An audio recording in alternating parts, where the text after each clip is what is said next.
Get ready with me while I read you a spooky Reddit story in the spirit of Halloween. The story is right here in front of me, so if I'm looking to the side, it's because I'm reading the story. But let's get straight to it. Grandma keeps knocking. I never believed in ghosts or the supernatural. I always thought that those stories were just made up to scare people. That was until my grandmother passed away 10 years ago. My grandmother was a kind and gentle woman. She always had a smile on her face and a warm hug for anyone who needed it. Her death was sudden and unexpected, and it left a huge void in our family. After her funeral, I moved into her old house to keep it from being sold. I wanted to hold on to the memories of her that lingered in every corner of the house. But as the years passed, strange things began to happen. It started with small things. Objects moving on their own, strange noises in the middle of the night. I brushed it off as my imagination playing tricks on me. But then one night, as I was getting ready for bed, I heard a soft knock on my bedroom door. I froze, my heart pounding in my chest. I knew it couldn't be possible.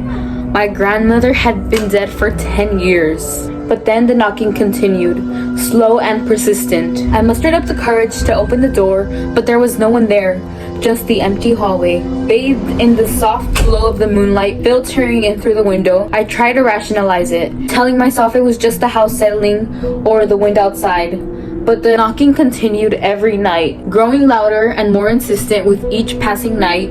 I started to feel a sense of dread every time I heard the knocking. It felt like someone or something was trying to get in, to reach out to me from beyond the grave. I'm sorry, but that is scary. That's just a scary thought to process, you know? I confided in my friends, but they thought I was just imagining things. They suggested I see a therapist and that maybe I was struggling with unsolved grief over my grandmother's death. But I knew deep down that it was something more sinister. One night, as I lay in bed, trying to ignore the knocking on my door, I heard a whisper in my ear. It was soft, a familiar voice, my grandmother's voice. "Let me in, child," she whispered, her voice filled with longing and desperation. "I miss you so much." I was frozen with fear, unable to move or make a sound. I felt a cold chill run down my spine as I realized that whatever was knocking on my door was not my grandmother. It was something else, something malicious and hungry. I mustered up every ounce of courage I had and shouted, "Go away! You're not welcome here!" The knocking stopped abruptly, and the house fell silent. I lay in bed, shaking with fear, not daring to move or even breathe. But then I heard a new sound, that sound of footsteps approaching my door. The door cracked open slowly, and a cold draft of air washed over me. I closed my eyes, unable to bear the thought of what was on the other side of the door. But when I opened them again, I saw her, my grandmother, standing in the doorway, her eyes empty and dark. "Come with me, child," she said, her voice hollow and eerie. "You belong to me now." I screamed and scrambled out of bed, running out of the room and down the stairs. I could hear her footsteps following me, echoing through the empty house.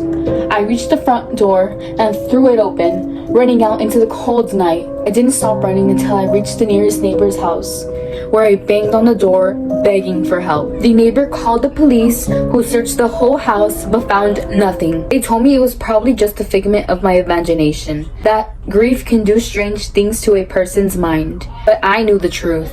My grandmother was not at peace. She was trapped in that house. Reaching out to me from the other side, I was determined to find a way to set her free. I hired a team of paranormal investigators to help me uncover the truth behind that haunting. They conducted seances, used EVP devices, and even brought in a psychic medium to communicate with my grandmother's spirit. Through their investigations, we learned that my grandmother's spirit was indeed trapped in the house, unable to move on to the afterlife. She was reaching out to me for help, hoping that I could free her from the torment of being stuck in limbo. With the help of the psychic medium, we performed a ritual to release my grandmother's spirit from the house. It was a long and arduous process, filled with fear and uncertainty. But in the end, we succeeded, as my grandmother's spirit finally found peace and moved on to the afterlife. I felt a sense of relief wash over me.